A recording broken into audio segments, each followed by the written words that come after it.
কিছু কাহিনী এমন হয় যা মানুষের অন্তরে রেখাপাত করবেই। অত্যন্ত দুর্ভাগ্যবান ব্যক্তি ব্যতীত সে কাহিনী থেকে সবাই শিক্ষা লাভ করতে পারে। সালটা ছিল 1963। জর্ডানের প্রত্নতাত্ত্বিকবিদ রফিক দাজানি রাজধানী আম্মান শহর থেকে 5 থেকে 6 কিলোমিটার দূরে একটি পাহাড়ি এলাকায় খনন কার্য পরিচালনা করেন। উদ্দেশ্য আসহাবে কাহাফের বিস্ময়কর গুহাটিকে খুঁজে বের করা। তিনি ও তার দল দীর্ঘদিন প্রচেষ্টা ও নিরলস পরিশ্রমের পর গুহাটি খুঁজে বের করতে সফল হন। পবিত্র কোরআনের বর্ণনা অনুযায়ী গুহাটির ভেতরের ও বাইরের বৈশিষ্ট্য দাজানি কর্তৃক আবিষ্কৃত গুহাটির সাথে একদম মিলে যায়। গুহাটির বৈশিষ্ট্য ছিল এমন, সূর্য যখন উদিত হইত তখন গুহাটাকে ডান পাশে রেখে পাশ কাটিয়ে যাইত, এবং সূর্য যখন অস্ত যাইত তখন সূর্য এই গুহাটাকে বাম পাশে পাশ কাটাইয়া যাইত। অর্থাৎ সূর্যের আলো এই গুহাটার ভিতরে প্রবেশ করতো না। অধিকিন্তু গুহার ভেতরে পাওয়া যায় 7টি মৃতদেহের কঙ্কাল এবং একটি কুকুর জাতীয় প্রাণীর কঙ্কাল। কার্বন ডেটিং করে জানা যায় কঙ্কালগুলো অন্তত পক্ষে 1500 বছরেরও বেশি পুরনো।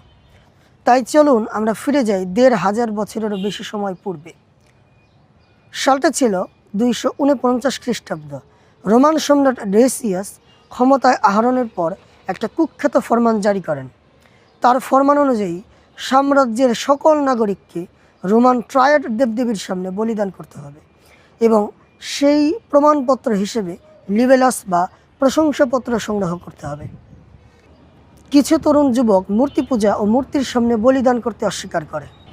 যুবকদের মূর্তি পূজা ও মূর্তির সামনে বলিদান করতে অস্বীকার করা ছিল রোমান ট্রায়াড দেবদেবী ও সম্রাটের জন্য অত্যন্ত অপমানজনক ও বিদ্রোহের সামিল। একটি ক্ষুদ্র অগ্নিস্ফুলিঙ্গ যেমন একটা বৃহৎ দাবানলের তৈরি করতে পারে, ঠিক তেমনি যুবকদের মূর্তির সামনে বলিদান করতে অস্বীকার করা সাম্রাজ্যে বৃহৎ বিদ্রোহ ডেকে আনতে পারে। তরুণ যুবকেরা যদি সাধারণ প্রজা হতো তাহলে তৎক্ষণাৎ তাদের পাথর নিক্ষেপ করে হত্যা করা হতো অথবা শিরচ্ছেদ করা হতো, কিন্তু তারা ছিল সম্ভ্রান্ত পরিবারের ও রাজদরবারের সাথে সংযুক্ত কয়েকজন যুবক। তাই সম্রাট তাদের কয়েকদিন সময় দিলেন। হয় তারা মূর্তির সামনে বলিদান করবে, নয়তো তাদের হত্যা করা হবে। তরুণ যুবকেরা ছিল একনিষ্ঠ তাওহীদবাদী। তারা মূর্তির সামনে পূজা করতে এবং বলিদান করতে মোটেও প্রস্তুত ছিল না। তাই তারা পালিয়ে যাওয়াই স্থির করল। কিন্তু তারা পালিয়ে যাবেটা কোথায়? তারা যেখানেই পালিয়ে যাক, সাম্রাজ্যের সৈনিক ও গুপ্তচরেরা ঠিকই তাদের খুঁজে বের করবে। তাই পালিয়ে যাওয়ার জন্য এমন একটা আশ্রয় তাদের খুঁজতে হবে যেখানে সহজে রোমান সৈনিক ও গুপ্তচরেরা তাদের খুঁজে পাবে না। তাই তারা পরামর্শ করে ঠিক করলো তারা জর্ডানের পেট্রা অথবা আম্মান নগরীর কোনো একটি নির্জন গুহায় গিয়ে আশ্রয় গ্রহণ করবে। পেট্রা ও আম্মান শহরে খাঁটি লড়াকু আরব নাবাতিয়ান বা নাপ্তিরা বসবাস করত। নাবাতিয়ানরা ছিল খাঁটি আরব যারা ইসমাইল আলাইহিস সালামের বংশধর ছিল। অতঃপর খাদ্যের অভাবে তারা জর্ডানের পেট্রা এবং আম্মান নগরীতে গিয়ে পাহাড় কেটে বসবাস করা শুরু করে। সেই নির্জন পাহাড়ি এলাকা থেকে কয়েকজন যুবককে খুঁজে বের করা অত্যন্ত কঠিন ও অসম্ভব রকমের কাজ ছিল। তাই যুবকেরা পেট্রা অথবা আম্মান নগরীর কোনো একটা নির্জন গুহাকেই আশ্রয় হিসেবে গ্রহণ করার স্থির করল। দীর্ঘ পথ অতিক্রম করার পর তারা পেট্রা অথবা আম্মান শহরের অনতি দূরে কোনো একটি নির্জন গুহার সামনে এসে পৌঁছালো। গুহাটির প্রবেশ মুখ ছিল সরু এবং ভেতরে ছিল অত্যন্ত প্রশস্ত। এরকম গুহাকেই আরবিতে কাহাব বলা হয়। দীর্ঘ পথ অতিক্রম করে আসার ফলে যুবকেরা ক্লান্ত হয়ে পড়েছিল। তাই তারা গুহার প্রশস্ত চত্বরে ঘুমিয়ে পড়ে। কিন্তু আল্লাহ তাআলা পবিত্র কোরআনে বলেছেন, আল্লাহ তাআলা তাদের কানের ওপর পর্দা ফেলে দিয়েছিলেন। বস্তুত আমরা যখন ঘুমাই, এ দুনিয়ার সাথে আমাদের যোগসূত্র থাকে কানের মাধ্যমে। কানের মাধ্যমে শব্দ তরঙ্গ মস্তিষ্কে প্রবেশ করে এবং মস্তিষ্ককে সচল রাখে। যদি কান বন্ধ করে দেওয়া হয় তবে আমাদের মস্তিষ্ক থেটা ওয়েবে চলে যাবে, অর্থাৎ আমাদের মস্তিষ্ক খানিকটা নিশ্চল হয়ে যাবে। মেরু অঞ্চলের ভালুকেরা দীর্ঘ সময় ঘুমিয়ে কাটিয়ে দিতে পারে, কিন্তু 300 বছর ঘুমানো প্রায় অসম্ভব। কারণ 300 বছর ঘুমাইতে গেলে আমাদের শরীরে স্বাভাবিকভাবেই পচন ঘটবে। মস্তিষ্ক নিশ্চল হয়ে গেলেও খুবই অল্প অল্প সিগন্যাল আমাদের শরীরে প্রেরণ করবে, ফলে আমাদের কোষগুলো অনবরত কাজ করবে এবং শরীর শুকিয়ে একদম শেষ হয়ে যাবে। পবিত্র কোরআনে আল্লাহ তাআলা বলেছেন তিনি তাদের পাশ ফেরাতেন, অর্থাৎ আল্লাহ তাআলা তাদের শরীরকে পচনের হাত থেকে এভাবে রক্ষা করেছিলেন। সায়েন্স ফিকশনে দেখানো হয় ক্রায়োস্লিপে নভোচারীগণ একটি দীর্ঘ সময়ের জন্য হাইবারনেশনে চলে যান, অতঃপর তাদের যান্ত্রিক উপায়ে জাগ্রত করা হয়। কিন্তু আমরা যত দীর্ঘ সময়ের জন্য ঘুমাবো, আমাদের অচেতন অবস্থা থেকে জাগ্রত করে তোলা ততটাই অসম্ভব হবে। 300 বছর ঘুমিয়ে থাকার পর কারো চেতনা ফেরানো প্রায় অসম্ভব। আল্লাহ তাআলা পবিত্র কোরআনে বলেছেন যে যদি তোমরা তাদের দেখতে মনে করতে তারা জাগ্রত, অথচ তারা ছিল ঘুমন্ত। আমরা জাগ্রত বলি তাদেরই যাদের চোখ খোলা থাকে, অর্থাৎ তাদের ঘুমন্ত অবস্থায়ও যুবকদের চোখ খোলা ছিল।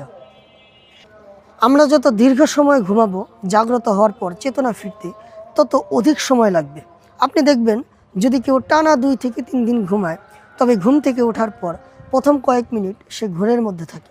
আসহাবে কাহফের যুবকেরা 300 বছর ঘুমন্ত অবস্থায় অতিবাহিত করার পর যখন জাগ্রত হয়, তখন তাদের কাছে মনে হয় তারা একদিন অথবা একদিনের কিছু অংশ ঘুমিয়েছে, যা ছিল অত্যন্ত বিস্ময়কর। দেহকে সংরক্ষণ করা গেলেও দীর্ঘদিন ঘুমন্ত অবস্থায় থাকা ব্যক্তির চেতনা ফিরিয়ে আনা অসম্ভব, অর্থাৎ অচেতন অবস্থায় তার মৃত্যু ঘটবে। তরুণ যুবকেরা ঘুম থেকে জাগ্রত হওয়ার পর তারা ছিল অত্যন্ত ক্ষুধার্ত। তাদের সাথে কিছু রূপার মুদ্রা ছিল, যা তারা পাথেয় হিসেবে সঙ্গে নিয়ে এসেছিল। তৎকালীন রূপার মুদ্রায় রোমান সম্রাটের মুখাকৃতি অঙ্কন করা থাকত, যাকে ওয়ারিকুম বলা হতো। তাদের মধ্যে একজন তরুণ রূপার মুদ্রাগুলি নিয়ে স্থানীয় নাবাতিয়ানদের বাজারে গিয়ে উপস্থিত হয়। খাবার ক্রয়ের পর যখন সে তরুণ দোকানিকে মুদ্রাগুলি দেয়, তখন দোকানি দেখেই চিনতে পারে এই মুদ্রাগুলি কয়েকশো বছর পুরনো, কারণ মুদ্রার মধ্যে রোমান সম্রাটের মুখাকৃতি অঙ্কিত ছিল, যা তৎকালীন সময়ে আর ব্যবহৃত হতো না। স্বভাবতই যখন দোকানি তরুণ যুবককে একথা বলে, তখন সে বিস্মিত হয়ে পড়ে, সে অবাক হয়ে যায়। সে আরও জানতে পারে 300 বছর পার হয়ে গেছে, রোমান সাম্রাজ্য খ্রিস্ট ধর্ম গ্রহণ করে নিয়েছে। আপনি একবার ভাবুন, আপনি ঘুমিয়েছেন, অতঃপর যখন উঠলেন তখন দেখলেন 300 বছর পার হয়ে গেছে। এখন মনে প্রশ্ন জাগতেই পারে, যুবকদের কেন 300 বছর পর আবার জাগ্রত করা হলো? 300 বছরই কেন? 200 বছর নয় কেন? বা 400 বছর নয় কেন? কারণ তৎকালীন নাবাতিয়ান বা রোমান সাম্রাজ্যের মানুষেরা পরকালে বিশ্বাস করতো না। তারা এটা মানতেই পারতো না আল্লাহ তাআলা মৃত্যুর পর আবার কিভাবে মানুষকে জীবন দান করবেন। তারা পুনরুত্থানে বিশ্বাস করতো না, তারা জান্নাত জাহান্নামে বিশ্বাস করতো না। রোমান সম্রাট কাইজার এই বিষয় নিয়ে অত্যন্ত চিন্তিত ছিলেন। রোমান সম্রাট কাইজার যখন তরুণ যুবকদের ঘটনাটি জানতে পারেন, তখন তিনি তৎক্ষণাৎ তাদের সাথে গিয়ে দেখা করেন, তাদেরকে রাজদরবারে ফিরে আসতে অনুরোধ করেন। কিন্তু যুবকেরা রাজদরবারে ফিরে আসতে অস্বীকৃতি জানায়। এখন প্রশ্ন জাগতেই পারে, তরুণ যুবকেরা কেন রাজদরবারে ফিরে গেল না? এ বিষয় নিয়ে ঐতিহাসিক তথ্য থেকে যতটুকু জানা যায়, তৎকালীন সময়ে খ্রিস্ট ধর্ম বিকৃত হয়ে গিয়েছিল। অল্প সংখ্যক লোক যারা ছিল তাওহিদবাদী এবং বেশিরভাগ জনগণ ও ক্ষমতাসীনরা ছিল ভ্রান্ত ট্রিনিটি মতবাদে বিশ্বাসকারী, যারা ঈসা আলাইহিস সালামকে আল্লাহ তাআলার পুত্র মনে করত। তাই সামগ্রিক দিক বিবেচনায় যুবকেরা নির্জন বাসি বেছে নেয়। কাহাব বা গুহার ভেতরে যুবকদের মৃত্যু হয়। অতঃপর করণীয় হিসেবে তাওহিদবাদীরা জানায় যে গুহার মুখটা বন্ধ করে দেওয়া হোক। অন্যদিকে ভ্রান্ত ট্রিনিটি মতবাদে বিশ্বাসীরা বলে আমরা এই গুহার উপর একটি মসজিদ নির্মাণ করব। স্বাভাবিকভাবে এই ভ্রান্ত মতবাদে বিশ্বাসী ও ক্ষমতাসীনদের মতই প্রাধান্য লাভ করে। তরুণ এই যুবকদের কাহিনী বহুদিন ইয়াহুদি ও খ্রিস্টানদের মধ্যে চর্চার মূল কেন্দ্রবিন্দু ছিল। দিন যত অতিবাহিত হইতে থাকে, মানুষ আসহাবে কাহফের ঘটনাটি তত ভুলতে থাকে। ইয়াহুদি ও খ্রিস্টানদের মধ্যে তাদের নিয়ে বিতর্ক শুরু হয়। তারা সংখ্যায় কতজন ছিল, তারা কতদিন ঘুমিয়েছিল, অনর্থক এ বিষয়ে তারা বিতর্ক শুরু করে। অথচ তাদের হিজরতের কারণ, তাদের ঈমান সম্পর্কে কেউই আগ্রহ প্রকাশ করে না, কেউ এ সম্পর্কে জানতেও চায় না। সবাই শুধু আগ্রহ প্রকাশ করে তারা কত বছর ঘুমাইছিল, তারা সংখ্যায় কত ছিল, কারণ এটাতেই মানুষ রহস্য খুঁজে পায়, এটাকেই তারা বড় নিদর্শন মনে করে। ঠিক যেমন পথভ্রষ্ট হয়ে গিয়েছিল ইহুদি ও খ্রিস্টানরা, আমরাও ঠিক তেমনই আজকে আসহাবে কাহফের ঘটনা থেকে মূল শিক্ষা গ্রহণ করতে পারছি না।